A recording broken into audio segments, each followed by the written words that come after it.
رسول خدا نے نہیں فرمایا کہ میرے اہل بیت کی مثال کشتی نوح جیسی ہے کہ اگر اس میں داخل ہو جاؤ تو محفوظ ہو اور اگر اسے پیٹھ دکھائی تو ہلاک ہو جاؤ گے؟ اس شخص کو جانتے ہو بن حریث؟ یہی فرمایا ہے۔ جی ہاں امیر، ایک بے قبا کھجور بیچنے والا ہے، نیشم تمار کے نام سے مشہور ہے، علی کی پیر چومنے والے ساتھیوں میں سے ہے۔ بندرباز شرابی کو خلافت پر تو پھر وہ شیعوں کے موٹی گردن والے بڑے لوگ کس قبرستان میں منہ چھپائے پھر رہے ہیں کہ ایک کھجور بیچنے والا میدان میں اتر آیا ہے؟ ابو لہب اور جناب مجھے توقع تھی کہ خانی ابن عروہ یا سلیمان سرد خزائی میدان میں آتا، نہ کہ یہ بے سروپا کھجور فروش۔ اس کے ہاتھ پاؤں باندھ کر دارالحکومت لے آؤ۔ جی قسم با خدا کوفیوں کی نافرمانی کی خبر نے امیر المومنین یزید بن معاویہ کو اتنا غصہ دلایا ہے کہ انہوں نے حکم دیا ہے کہ رومی توپوں اور منجنیقوں سے کوفہ کو زمین دوز کر دیں۔ میں نے رائے کی خلاف ورزی کی، امیر کو لکھا، یا امیر، کوفہ روم نہیں ہے، کوفہ ملحدوں، مشرکوں اور کافروں کا شہر نہیں ہے، کوفہ خدا کی فوجوں کا شہر ہے، محبوس پر فتح کرنے والوں کا شہر ہے، کسرا پر غالب ہونے والوں کا شہر ہے۔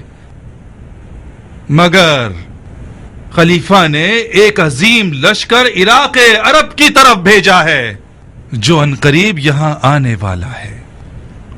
میں ابن زیاد فاتح خراسان امیر المومنین یزید ابن معاویہ سے وعدہ کر چکا ہوں کہ بدعتیوں کی جڑیں خشک کر دوں گا اور خشک کر دوں گا، بالکل اسی طرح جس طرح میں نے بصرہ میں کیا۔ زبان نصیحت سمجھ آ گئی تو ٹھیک ہے، نہیں تو میری زبان تازیانے اور تلوار کی ہے، سولی کی لکڑی اور غل و زنجیر۔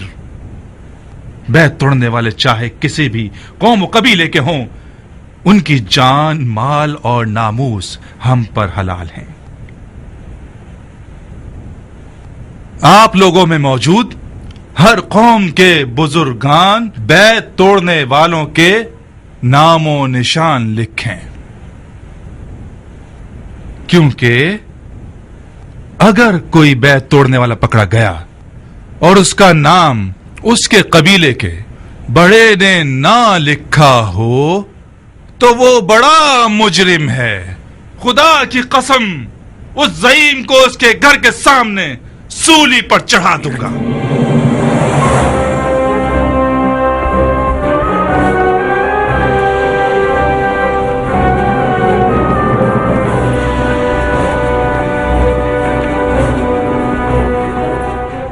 اے کوفہ کے مردہ اور حیرت زدہ لوگوں، اب کون سی مصیبت آ گئی ہے کہ تم لوگوں کے منہ حیرت سے کھلے ہوئے اور تمہاری زبانیں تمہارے منہ میں چپکی ہوئی ہیں؟ پھر تم لوگ سمم بکمن امیون کے مستاق بن گئے ہو۔ کیا یہ روا ہے کہ مرجانہ کا بیٹا خانہ خدا کے ممبر پر رجز خوانی کرے اور کوئی اس پر اعتراض نہ کرے؟ کیا خانہ خدا کا ممبر چنگھاڑنے کی جگہ ہے؟ کہیں ایسا تو نہیں کہ رومی توپوں اور منجنیق اور شام کے عظیم لشکر سے ڈر کے آپ لوگوں نے اپنا دین بیچ دیا ہے اور اپنے منہ پر مہر لگا دی ہے اور اپنے کانوں کو دروازہ بنا لیا ہے؟ پہلی بات تو یہ ہے کہ لشکر شام ایک دھوکہ ہے، جھوٹ ہے، سچ نہیں ہے۔ یزید نے کوفے کی طرف کوئی لشکر بھیجا ہے؟ بہت خوب، بھیجا ہو۔ کسی عراقی کو لشکر شام سے کیا ڈرنا؟ عراقی نے تو بارہا شامی سے پنجہ آزمائی کی ہے اور غالب رہا ہے۔ مرجانہ کے بیٹے نے مولا حسین کو ابو لہب اور جناب نوح کے بیٹے سے ملا دیا، جو کہ دونوں کے دونوں قرآن میں مغضوب الہی ہیں، مگر اس کے منہ میں خاک ہو کہ سنت پیغمبر اور احادیث نبوی سے کوئی بات نہیں کی۔ اے علماء دین، قاریان قرآن، صحاب رسول جو خود ان کو دیکھ چکے ہو اور رسول اللہ کے عمل اور سخن کے عینی شاہد رہے ہو، کیا رسول خدا نے نہیں فرمایا کہ میرے اہل بیت کی مثال کشتی نو جیسی ہے کہ اگر اس میں داخل ہو جاؤ تو محفوظ ہو اور اگر اسے پیٹھ دکھائی تو ہلاک ہو جاؤ گے؟ اس شخص کو جانتے ہو بن حریث؟ یہی فرمایا ہے۔ جی ہاں امیر، ایک بے قبا کھجور بیچنے والا ہے، نیسم تمار کے نام سے مشہور ہے، علی کی پیر چومنے والے ساتھیوں میں سے ہے۔ بندرباز شرابی کو خلافت پر تو پھر وہ شیعوں کے موٹی گردن والے بڑے لوگ کس قبرستان میں منہ چھپائے پھر رہے ہیں جانا کے کہ بیٹے ایک کھجور بیچنے والا میدان میں اتر آیا ہے؟ ابو لہب اور جناب مجھے توقع تھی کہ خانی ابن عروہ یا سلیمان سرد خزائی میدان میں آتا، دونوں کے دونوں نہ کہ یہ بے سر و پا کھجور فروش۔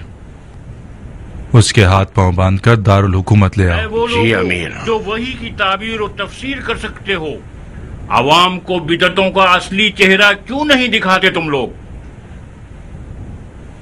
یزید کی بیعت توڑنے والے بدعتی ہیں یا وہ جنہوں نے یزید کی طرف بیعت کا ہاتھ بڑھا دیا ہے؟ میں بھی مرجانہ کے بیٹے کی بات سے متفق ہوں کہ بدعت ظہور کر چکی ہے۔ بدعت وہ جوا کھیلنے والا ہے جس کا غمخوار شراب کا پیالہ ہے۔ بدعت وہ ہوس رانی کرنے والا ہے جس کی عبادت زنا ہے۔ بدعت وہ قاتل ہے جو شیخین کے طریقے کی بھی پرواہ نہیں کرتا۔